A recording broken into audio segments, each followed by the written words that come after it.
Mike, it is Penn State time. We've talked Penn State all too much about the wrong stuff. Finally talking football this week. It's real football. We'll be doing this every week with the Penn State updates. If you like your college football, like your Penn State football, this is the spot to be.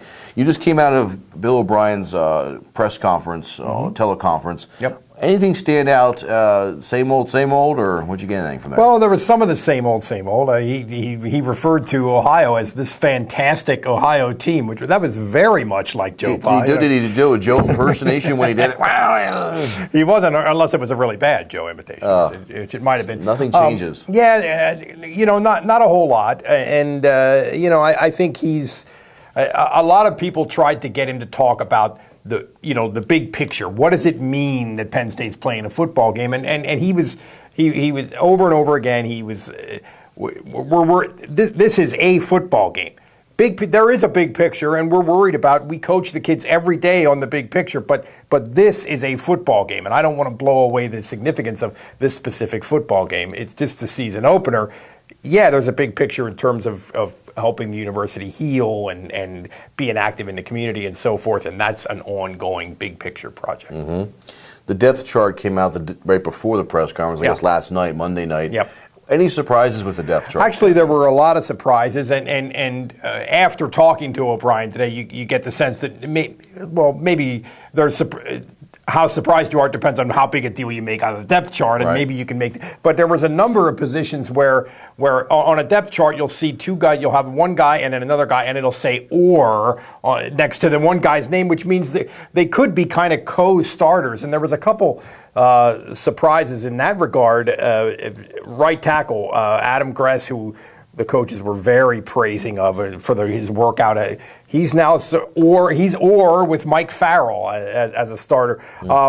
Alex Kenny, a kid from State College High School, and Evan Lewis, a little dude from Gettysburg who we saw play in high school, are listed as kind of co-starters at the slot receiver spot. That's a surprise. Pete Massero, a fifth-year senior, who I think everybody had locked in as a starter at defensive end, he's now listed as even with Deion Barnes, a redshirt freshman. And some of these are Shawnee Kersey, a senior receiver who is kind of in the same boat. Massero and Kersey both nursing injuries a little bit, so I don't know how big a deal, and obviously we'll find out on Saturday how big a deal to make of that. But Barnes is an athlete too, so I guess what I've seen is you mentioned a couple of true freshmen. I think there's a chance in this new system that if you can play, you're going to be out there. Oh, there's no doubt. There's a number of true freshmen on this depth chart, especially like at receiver and some of the skill positions. And one of the things noteworthy here is a true freshman, Stephen Bench, who is now pretty even with Paul Jones as the number 2 quarterback. A lot of people expected Paul Jones to push Matt McGloin, the starter. Now it seems like he's still number 2 according to O'Brien today. But Bench, again, a true freshman. He did enroll early. He enrolled in January, so he's been there for spring practice and everything. But he's sort of overachieved a little bit. I think Bench is a high-character guy, but I also think this is a move to try to help motivate Paul Jones to keep pushing. Sure, keep pushing. Absolutely. Let's talk about Ohio for a second. They bring back a quarterback. You can talk to me a little bit more about him in a second. And the running back. Defensively, I think that might be where Penn State has an edge. I think they're missing a lot of players, and I think Penn State's going to wear them down. Your thoughts with Ohio? Well, I would generally agree with that. I